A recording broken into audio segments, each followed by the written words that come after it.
lend us wisdom in our decisions, courage to rise from our mistakes, devotion to our duties, and readiness to share and cooperate for the good of our families, our community. May He spark in us a love for the truth, respect for one another, and an urgency to serve. May He preserve us from false pride and selfish words, and help us to live in peace with one another as brothers. Ladies and gentlemen, the Philippine National Anthem.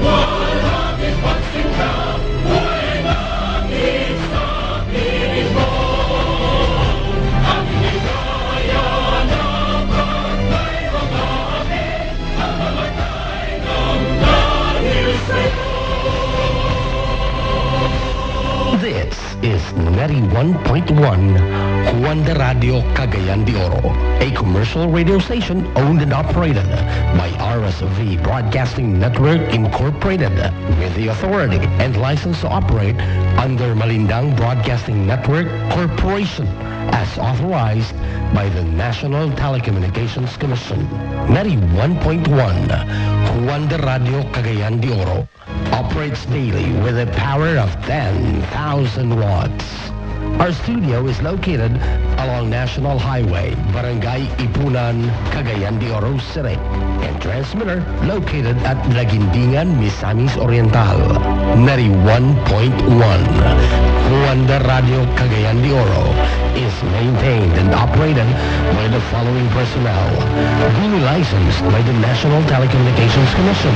First class radio telephone operator, Ranulfo Intong, with license number 06-1PX-23275. 91.1 Juan de Radio Cagayan de Oro is now signing on.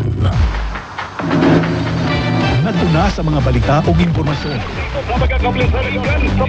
Makalingaw ang mga programa o musika. Ang panaguban sa programa ang Tudling sa Milaray, Pagpaminaw, Visayas ug Mindanao. Patas ang komentaryo o ginesingkasing ang serbisyo publiko. Broadcasting from the whitewater rafting capital of the Philippines, the city of gold and the city of golden friendship, Cagayan de Oro City. Kini ang pinaka Masaliga 91.1 Wonder Radio.